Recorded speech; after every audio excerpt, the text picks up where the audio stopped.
네, 성도님들 추석 명절 잘 보내셨죠? 네, 20가지 감사 기록해 보셨습니까? 네, 제출해 주십시오. 네, 아까 우리 어떤 집사님은 19가지 적었는데 마지막 20번째 비워놨더라고요. 그래서 빨리 적어달라고 제가 했거든요. 하나씩 기록하다 보면 일상에서 뭐 100가지도 나올 거라 생각이 됩니다. 거창한 건 아니더라도 사소한 것 하나라도 기록하시면 됩니다. 저는 오늘 감사했던 게 점심을 먹었었던 거. 왜냐하면 제가 점심 잘 안 먹거든요. 교회에서 카레 냄새 나면 점심을 먹어요. 또 어떻게 아시고 어제 카레를 준비하셔가지고 맛있게 또 잘 먹었습니다. 그리고 오늘 제가 담임 목사님 설교를 못 들었는데 저의 첫 번째 감사 제목이 뭔지 말씀해 주셨다고 하더라고요. 그렇죠. 뭐 목사로서 저는 여수시민교회 또 부목사로 섬길 수 있는 게 가장 큰 은혜이고 복인 것 감사인 것 같습니다. 오늘 주일학교 초등부에 오랜만에 갔는데 애들이 부쩍 자랐더라고요. 성장해 있는 것을 보고 또 유치부 아이들도 1년 새 정말 자세가 좋아지고 예배 분위기가 좋아졌습니다. 우리 교사들이 너무나도 열심히 하고 그래서 아이들의 성장을 지켜보는 것도 너무나도 감사하고 우리 가운데 감사가 끊임없이 넘쳤으면 좋겠습니다. 일상에서 소소한 것에서 감사하면 더 큰 감사로 채워주실 줄 믿습니다. 오늘 말씀 우리가 잘 알고 있는 그런 배경입니다. 탕자 비유라고도 하죠. 두 아들의 배경 이야기거든요. 그런데 오늘 말씀에 배경이 있습니다. 1절 말씀에 보시면은 1, 2절 말씀해 보시면 모든 세리와 죄인들이 말씀을 들으러 가까이 나오니 모든 세리와 죄인들, 예수님은 이 세리와 죄인들 그런 사람들과 늘 함께 하셨죠. 같이 먹고 그들에게 위로하고 하나님 말씀을 전해 주셨습니다. 그런데 그것을 안 잊고 기억에는 바리새인들과 서기관들이 수군거려 이르되 이 사람이 죄인을 영접하고 음식을 같이 먹는다 하더라. 그때 예수님께서 비유로 말씀하신 것이 오늘 말씀의 배경입니다. 100마리 중에 1은 양 1마리 비유, 그리고 10드라크마 비유 아시죠? 1드라크마 동전 비유, 그리고 오늘 11절부터는 1은 아들 비유죠. 그래서 이 두 개의 비유 이후에 예수님께서는 두 아들이 있는데 어떤 사람에게 두 아들이 있는데 이렇게 하면서 아버지와 두 아들 비유를 하고 있습니다. 우리가 잘 아는 대로 여기서의 아버지는 하나님을 뜻합니다. 하나님 아버지. 그리고 큰 아들은 바리새인들과 서기관들, 유대인들이라고 할 수 있겠죠. 율법에 얽매여 있는 그 사람들. 그리고 둘째 아들은 모든 세리와 죄인들입니다. 예수님께서 이 비유를 통해서 결론적으로 한 사람이 회개하면 하나님 나라의 큰 잔치가 일어난다. 하나님께서 그렇게 기뻐하신다라는 것을 말씀해 주고 있습니다. 오늘 말씀에 이 둘째가 두 아들이 있는데 둘째가 어떻게 말합니까?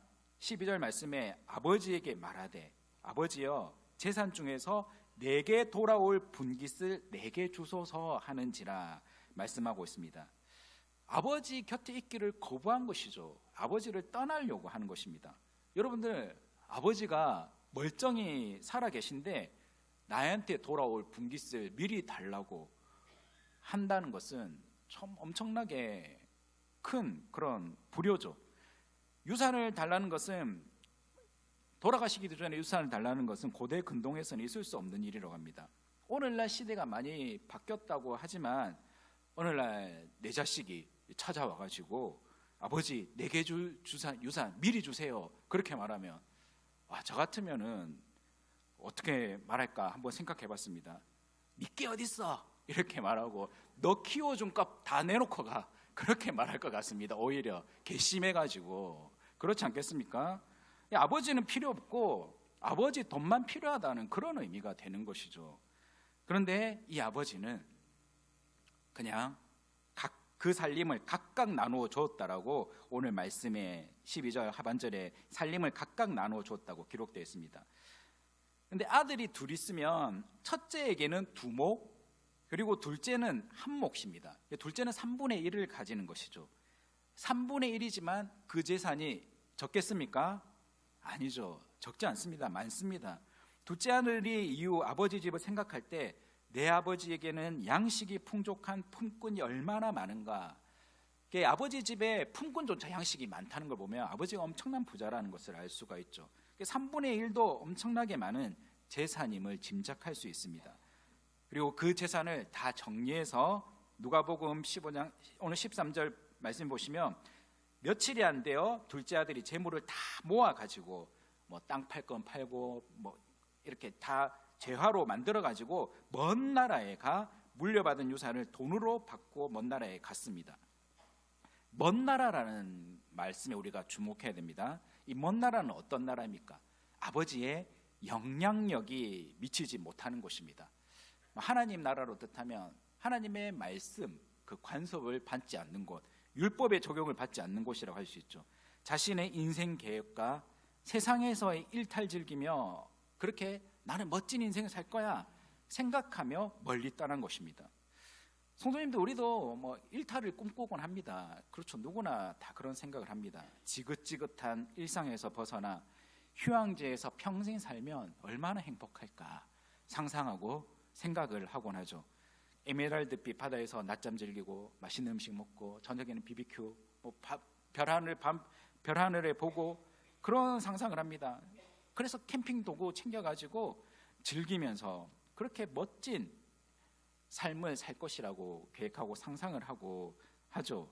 그리고 가끔 주일날 정말 오늘같이 날씨 좋은 주일날에는 교회에서 예배드리기보다 배 타고 나가서 뭐 낚시 좋아하시는 분들은 낚시를 즐기고 싶은 그런 생각이 있을 것입니다.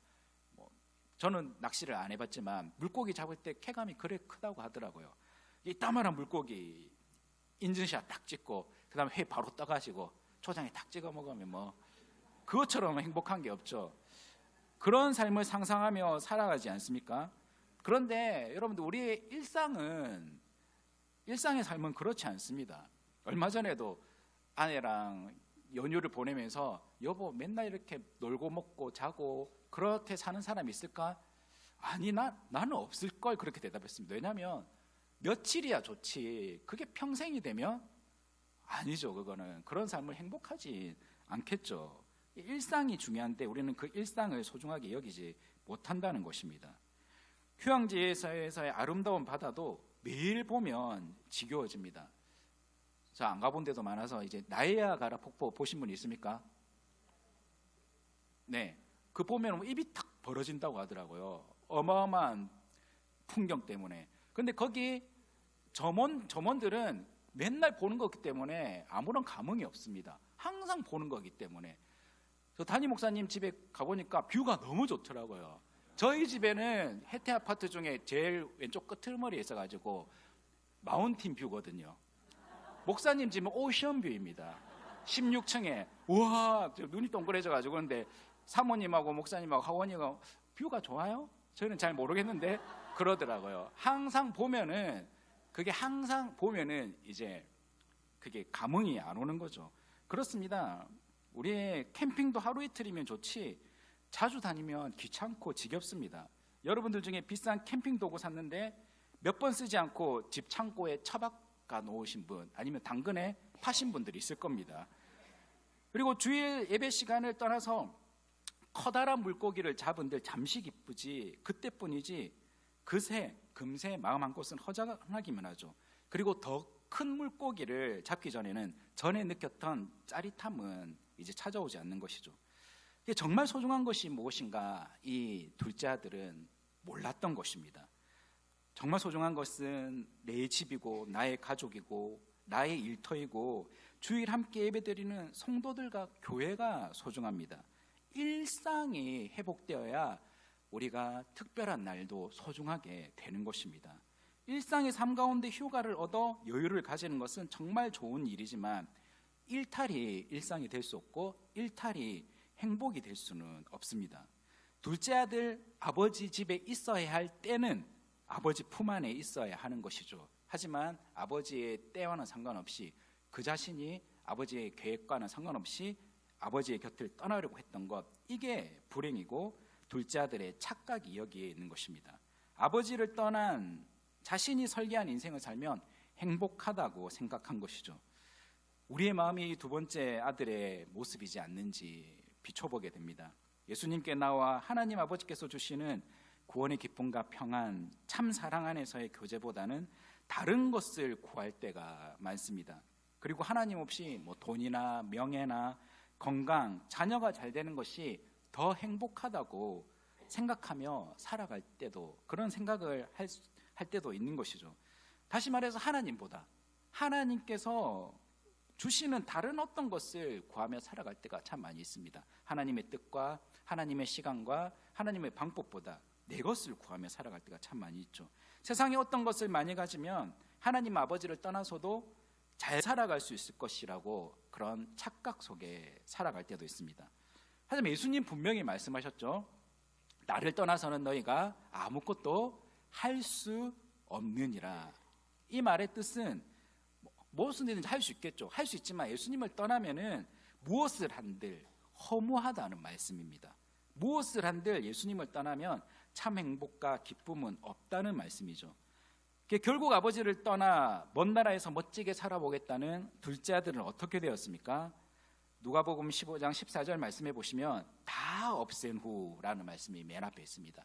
그 많은 재산도 다 없어져 버렸습니다. 그리고 그 나라에 크게 흉년이 들어 그가 비로소 궁핍한지라. 궁핍한 것이 뭔지를 모르던 사람이었는데 비로소 궁핍하게 된 것이죠. 둘째 아들 그 많은 재산을 허랑방탕하게 다 낭비했습니다. 먼 나라에 크게 흉년이 들었습니다. 흉년이 들면 재화의 가치가 떨어지죠. 물가가 상승하고 금방 자신이 가지고 있는 재산이 그냥 다 없어져 버리는 것입니다. 둘째 아들 영원할 줄 알았던 그 많던 재물이 금방 사라지고 없애버리고 망해버리고 만 것이죠. 15절 말씀을 보십시오. 둘째 아들의 비참한 모습이 나오죠. 행복을 찾아 떠나온 이 먼 나라에서 이방인에게 붙어 살아가는 비천한 모습으로 전락하고 말았습니다. 여기서 부처산이라는 말씀이 있는데 더부살이하다라는 그런 의미가 있습니다. 밑바닥의 삶을 그대로 드러내는 표현이죠. 유대인들은 예로부터 자신의 동족은 종으로 삼지 않습니다. 그리고 이방인들의 노예나 종이 되는 것을 가장 큰 수치로 여겼습니다. 그러나 그가 외국인에게 이렇게 빌붙어 살고, 그리고 거기서 하는 일은 무엇입니까? 어떤 일을 하고 있습니까? 15절 말씀 보시면 그를 들로 보내어 돼지를 치게 하였는데, 그렇게 기록되어 있습니다. 유대인들은 돼지를 사육하는 것을 가장 싫어합니다. 비천하고 비참한 삶의 모습 중에 하나죠. 돼지는 부정한 동물이다, 그렇게 생각하고 있는 것이죠. 상상할 수 없는 삶의 모습입니다. 근데 문제는 무엇입니까? 그 돼지를 쳐도 하루에 배를 충분히 불릴 수 있을 만큼 대가를 받지 못한다는 것이죠. 거의 노예 생활을 하고 있는 것입니다. 그래서 15장 16절 말씀에 그가 돼지 먹는 쥐염 열매로 배를 채우고자 하되 주는 자가 없는지라라고 기록하고 있습니다. 근데 이제는 돼지가 먹는 쥐염 열매조차 주는 자가 없습니다. 사료로 쓰기 위해서 쥐염 열매를 가지고 사료를 만들어 가지고 돼지에게 주는데 그 쥐염 열매조차 배불리 먹을 수 없는 그런 상황이죠. 그러나 그의 빈궁한 처지에 아무도 동정하지 않습니다. 그가 돈이 많을 때는 어떻겠습니까? 주변에 사람들이 많이 모였겠죠. 사람들이 자기 주위에 모이고 그토록 호의를 보였지만 지금은 모두가 그를 외면합니다. 세상이 이런 것입니다, 성도님들. 내가 돈이 있고 건강이 있고 명예가 있고 인기가 있을 때는 우리에게 호의를 나타내고 영원할 것 같은 우정을 다짐하지만 다 잃고 나면 거들떠보지도 않습니다. 입 싹 닫고 닦아버리는 것이 세상의 비정함이죠. 그래서 세상에서는 사람의 가치를 무엇으로 판단합니까? 얼마나 많이 가졌느냐, 얼마나 많이 매력적이냐, 얼마나 권세가 있느냐로 그렇게 판단합니다. 그런 것이 없으면은 함께하지 못하고 정말 동정을 베풀지 않는 것이 세상의 비정한 모습인 것입니다. 잃어버린 아들 비유에서 이 오늘 말씀을 이제 이 비유의 첫 번째인데 쥐염 열매입니다. 쥐염 열매. 쥐염 열매가 의미하는 것이 바로 하나님 아버지를 떠난 인생의 비참함을 보여주는 것이죠. 우리 모습이 이러진 않습니까? 쥐염 열매로 배를 채우고자 하는 그런 모습. 아버지께서 우리에게 참된 은혜와 자유와 평강과 기쁨과 행복을 주시는데 그러지 않고 엉뚱한 것을 가지고 그렇게 허랑방탕하게 살다가 결국 쥐염 열매밖에 남지 않는 그런 모습은 아닌지 돌아보셨으면 좋겠습니다. 이 쥐염 열매는 꼬투리 모양의 꼬투리 속에 여러 개의 열매가 들어있는데 첫맛은 달콤합니다. 그런데 끝맛이 떫은 것이 특징입니다. 그래서 많이 먹지 못합니다.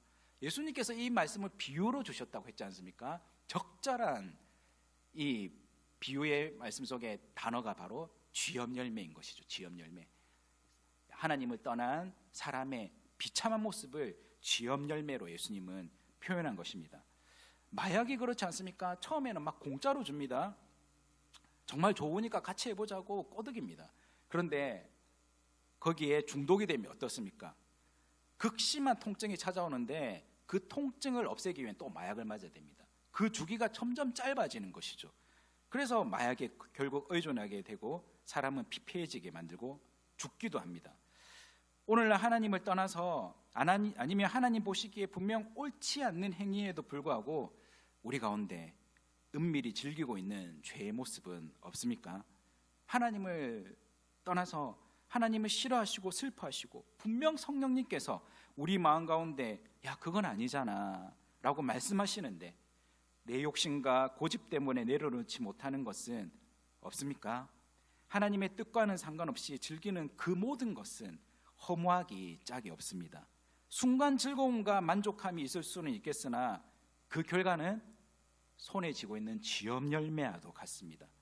우리를 비참하게 만드는 것, 우리를 정말 첫맛은 달콤하지만 떫게 만들고 그조차도 이제 우리에게 주지 못하는 쥐염 열매를 내려놓으시길 바랍니다.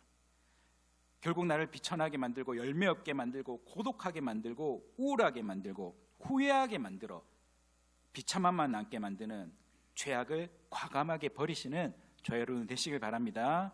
사단은 끊임없이 우리를 속삭입니다. 너 이거 없으면 안 되잖아. 너 이거 안 하면 재미없어. 너 지금까지 이것 때문에 살아왔잖아. 그러나 결과는 뻔하지 않습니까? 그동안 경험하지 않았습니까? 이제 속지 맙시다. 우리는 하나님의 자녀입니다. 예수님 안에서 새로운 피조물이 되었습니다. 새 피조물인 우리는 예수님 안에서 거할 때 참 행복과 만족을 누리게 됩니다. 예수님 밖에서는 이제는 참된 만족과 기쁨을 누리지 못하게 되어 있습니다. 성령님께서 우리 마음 가운데 끊임없이 탄식하시고 우리에게 하나님께로 이끌기 때문에 그렇습니다. 그래서 남은 것은 쥐염열매밖에 없는데 최후는 그것밖에 주지 않는 그런 것들, 그 꼬드김에 속아서는 안 됩니다. 지나간 때로 족합니다. 지나간 때로. 베드로 사도가 우리에게 말씀하셨듯이 너희가 음란과 정욕과 술 취함과 방탕과 향락과 무법한 우상 숭배를 하여 이방인의 뜻을 따라 행한 것은 지나간 때로 족하도다. 아멘. 지나간 때로 족하다는 이 말씀, 이제 거기에 우리는 얽매이지 않는 삶을 살겠다는 결단으로 서라는 말씀입니다. 사탄은 에덴에서부터 하나님의 울타리를 벗어난 삶이 참 자유라고 거짓말합니다. 너 이거 먹어. 네가 하나님이 되면 되잖아. 네가 결정하면 되잖아. 결과는 에덴에서 쫓겨나는 그런 모습이었습니다. 지금도 하나님의 뜻, 하나님의 때를 기다리기보다 네가 하나님이 되어서 모든 것을 결정하고 살라고 속삭이고 있습니다. 하나님 밖에 더 좋은 것이 있다라고 우리에게 거짓말로 속삭이죠. 성도님들, 참 자유와 기쁨은 진리 안에 있을 때, 참 진리 대신 예수님 안에 있을 때 얻어집니다. 하나님 안에 거하며 맛있는 음식을 먹고 감사드리고 하나님 만드신 세상을 여행을 통해 누리며 저 하늘나라 얼마나 아름다울지 상상해보고 내가 가야 될 봉양에 대해서 그리움을 느끼는 것, 그게 참된 기쁨과 만족인 것이죠. 예수님 안에 모든 것을 할 때 참된 기쁨과 자유가 있는 것이죠. 그 외의 모든 것에는 속지 마시길 바랍니다. 손에 쥐고 있는 쥐염 열매를 과감하게 내려놓고 말씀을 통해 쏟아 부어주시는 예수님의 은혜 안에, 그 열매 안에 푹 잠기시는 이 가을이 되기를 주님의 이름으로 축복합니다. 하나님 아버지,